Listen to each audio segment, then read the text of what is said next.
ថ្ងៃនេះខ្ញុំនឹងមកបង្ហាញពីរបៀបក្នុងការដំឡើងថ្នាំបឋម PLP នៅក្នុងទូរស័ព្ទ Android ដែលមានដូចជា Oppo, Samsung និងទូរស័ព្ទម៉ាកផ្សេងៗទៀតជំរាបសួរអ៊ំពូមីងលោកគ្រូអ្នកគ្រូនិងសិស្សានុសិស្សទាំងអស់គ្នាក្នុងការដំឡើងថ្នាំបឋម PLP នេះមានកម្មវិធីពីរដែលអាចដំឡើងបានមានដូចជា Google ហើយនិងកម្មវិធីជ្រោមពីរហ្នឹងប្រើប្រាស់មួយណាក៏បានដែរឥឡូវខ្ញុំយកចូលក្នុងកម្មវិធីជ្រោមហើយខ្ញុំចុចពាក្យថាកន្លែង Search ស្វែងរកដោយវាយជាភាសាអង់គ្លេសថា PLP បន្ទាប់មកចុចបញ្ជូនហើយចុចលើ link ដែលនៅលើគេបង្អស់ត្រូវដំឡើងយកកម្មវិធីនេះមកដាក់លើ screen ទូរស័ព្ទត្រូវចុច tray 3 ខាងគៀនគេបង្អស់ស្វែងរកពាក្យថា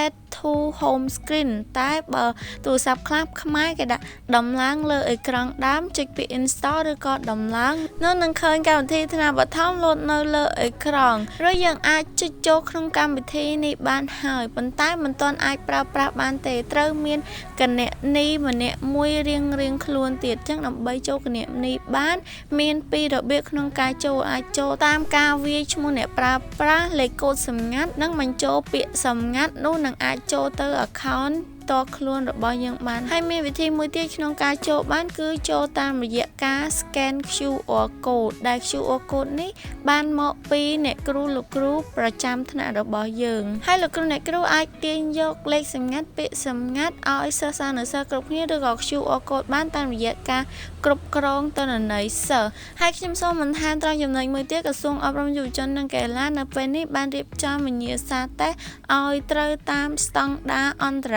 ជាតិមានន័យថាវិញ្ញាសាតេស្តនេះប្រទេសគេក៏ធ្វើប្រទេសយើងក៏អាចធ្វើបានដែរហើយកម្រិតសមត្ថភាពទោះជាមានការលំបាកខ្លាំងបន្តិចដែរប៉ុន្តែបងប្អូនអាចរៀនសិក្សាអនុវត្តម្ដងមួយដំណាក់កាលទៅបានមានន័យថាមិនស៊ាំឲ្យគាត់បានយល់ដឹងពីការធ្វើតេស្តបែបលក្ខណៈអន្តរជាតិបែបនេះហើយនៅពេលដែលគាត់បានទៅអនុវត្តតេស្តលក្ខណៈអន្តរជាតិទោះនោះគាត់នឹងយល់ពីលំនាំនៃការធ្វើរបៀបនៃការធ្វើបានត្រឹមត្រូវហើយអាចធ្វើបានល្អទៀតផងគ្រប់វិញ្ញាសាតេស្តទាំងអស់បងប្អូនសុទ្ធតែអាចអនុវត្តបានគ្រប់ចំណុចគ្រប់មេរៀនមិនថាក្នុងដំណាក់កាលប្រឡូមតាក់សូណូមីឬក៏តេស្តថ្នាក់តំបន់អីទេគឺអាចអនុវត្តបានគ្រប់ចំណុចទាំងអស់